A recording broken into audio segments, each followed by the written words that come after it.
여러분, 빚더미에 앉는다는 말 상상만 해도 정말 아찔하죠? 오늘은요, 거의 8천만 원에 달하는 빚을 진 한 사람이 어떻게 법의 도움으로 딱 3년 만에 새 출발을 하게 되는지 그 놀라운 과정을 실제 법률 서류를 통해 속속들이 한번 들여다보겠습니다. 와, 7,965만 5,805원. 이게 바로 한 사람이 감당해야 했던 빚의 총액입니다. 여기에는 원금은 물론이고 그동안 불어난 이자까지 전부 포함된 금액이에요. 정말 거대한 산처럼 느껴지지 않나요? 자, 이게 바로 오늘 우리가 풀어볼 핵심 질문입니다. 아니, 근데 진짜 매달 꼬박꼬박 나가는 월세 내는 것도 벅찬 상황에서 이 어마어마한 돈을 갚을 방법이 있기는 한 걸까요? 그런데 정말 놀라운 건 말이죠. 이 빚을 다 갚는 게 아니라는 겁니다. 법원에서 내놓은 계획을 보니까요. 원래 갚아야 할 원금의 딱 32%만 갚으면 된다는 거예요. 이게 대체 어떻게 가능한 계산일까요? 자, 그럼 먼저 이 빚이라는 거대한 산이 어떻게 만들어졌는지, 그리고 대체 누구에게 돈을 빌린 건지 그 배경부터 한번 파헤쳐 보겠습니다. 이 도표를 한번 보세요. 상황이 정말 복잡하다는 게 딱 보이죠? 빚을 한 군데서만 진 게 아니에요. 무려 8군데입니다. 특히 저기 보라색 부분, 한국투자저축은행에 갚아야 할 돈이 전체의 거의 절반, 47%나 차지하고 있네요. 원본 자료에 정말 기가 막힌 비유가 나오는데요. 이 상황은 마치 8개의 서로 다른 매듭으로 묶인 무거운 짐과 같다. 와, 이 8개 매듭을 한 번에 다 풀어야 한다니 정말 막막하게 느껴집니다. 그럼 왜 이렇게 빚이 쌓였을까요? 시작은 단순했어요. 바로 생활비 부족.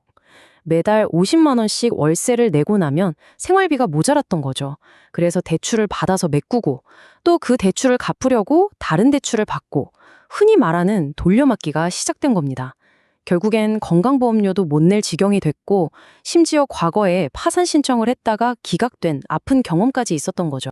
자, 그럼 이 막막한 상황에서 어떻게 빠져나올 수 있었을까요? 바로 지금부터 보여드릴 이 생존의 공식에 답이 있습니다. 어떻게 보면 이 회생계획 전체의 심장이라고 할 수 있는 아주 간단하면서도 결정적인 계산법이죠. 이 비유가 정말 와닿지 않나요? 법이 빚부터 갚아 라고 다그치는 게 아니라는 거예요. 마치 물에 빠진 사람한테 숨 쉴 산소부터 확보해 주는 것처럼 사람이 살아가는데 꼭 필요한 최소한의 비용은 먼저 보장해 주는 겁니다. 그리고 딱 그 나머지로만 빚을 갚으라는 거죠. 계산법은 생각보다 간단해요. 자, 보세요. 이 사람의 한 달 평균 소득이 약 241만 원입니다. 여기서 법으로 딱 보장해주는 최저 생계비를 빼는 거예요. 1인 가구 기준으로 약 180만 원 정도 되는데 이 돈은 절대 건드리지 않는 거죠. 그럼 남는 돈이 얼마죠? 네, 약 61만 원. 바로 이 돈으로만 매달 빚을 갚아 나가는 겁니다. 핵심은 명확해요. 일단 살고 그 다음에 갚는다. 자, 그럼 매달 61만 원씩 갚는다는 건 알겠는데 이걸 언제까지 또 어떻게 갚아나가는 걸까요? 그 구체적인 3년간의 여정, 그 청사진을 한번 들여다보겠습니다. 네, 맞아요. 이 3년, 즉 36개월이라는 시간이 그냥 막막한 터널이 아니라 경제적인 재기라는 목표를 향해 한 칸 한 칸 올라가는 36개의 계단이라고 생각하면 훨씬 희망적이죠. 자, 일정을 한번 볼까요? 시작은 2026년 3월 14일.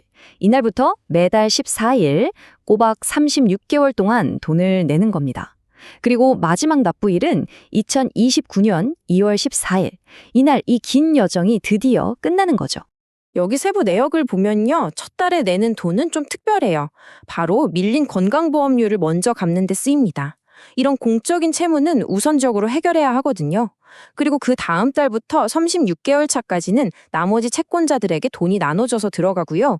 이렇게 3년 동안 갚는 돈을 다 합치면 총 2,200만 8,455원, 약 2,200만 원이 되는 거죠. 자, 드디어 마지막 장입니다. 이렇게 36번의 계단을 모두 오르면, 즉 3년간의 계획을 성공적으로 마치면 과연 어떤 결과가 기다리고 있을까요? 이 모든 고된 여정의 최종 보상은 바로 이 한 단어, 면책입니다.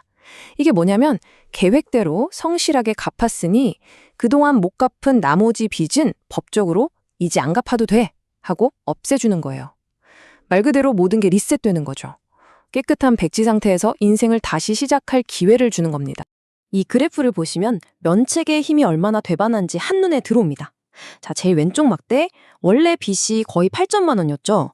그리고 가운데 3년 동안 열심히 갚은 돈이 약 2,200만 원입니다. 그럼 나머지, 저 제일 오른쪽 막대, 법적으로 탕감받은 금액은 얼마일까요? 무려 5,700만 원이 넘습니다. 어마어마하죠?